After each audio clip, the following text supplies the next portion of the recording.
All right, all right, all right. It was a busy, busy day.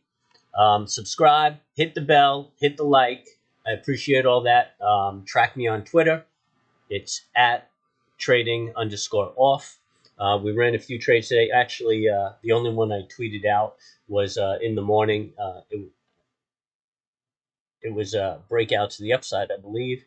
And I know we picked up 900 a contract on that. Actually, just got one off. The other two sold out at a break even. So still a profitable day. Actually, I was trading all day. I really didn't have time to tweet because things were just moving. Um, but track me on Twitter, and you'll get to see what's going on. So here's the S&P. Right now, it is 337. Um, I know things get ugly in the last half hour, but we'll wrap it up right here because I am just exhausted from today. So this was yesterday's bar with a high of 44.17. We tested it, but we didn't quite break it, but that's okay. If you ask me, that's a very indecisive bar. We're ahead of the Fed. I got out of the way of the Fed. I kind of reduced my risk on some things. I took a little bit of a loss here and there on a few things. No big deal. I mean, I can make it back in the months to come. But I'd rather do that than compromise the capital. So if you have the money in there, you live to fight another day. The market's just too whippy, too crazy, too much nonsense going on. I just didn't want to be too exposed in front of the Fed.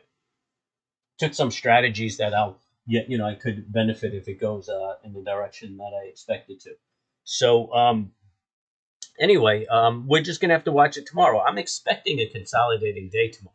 Um, but I think we could call a bottom here.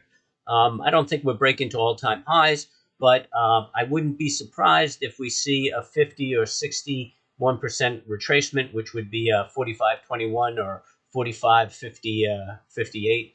Not impossible.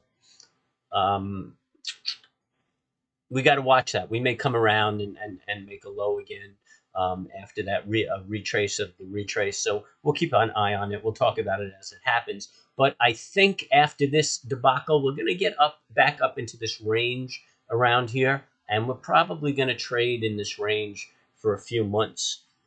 So I expect the only thing that might compromise that is a little move by Putin.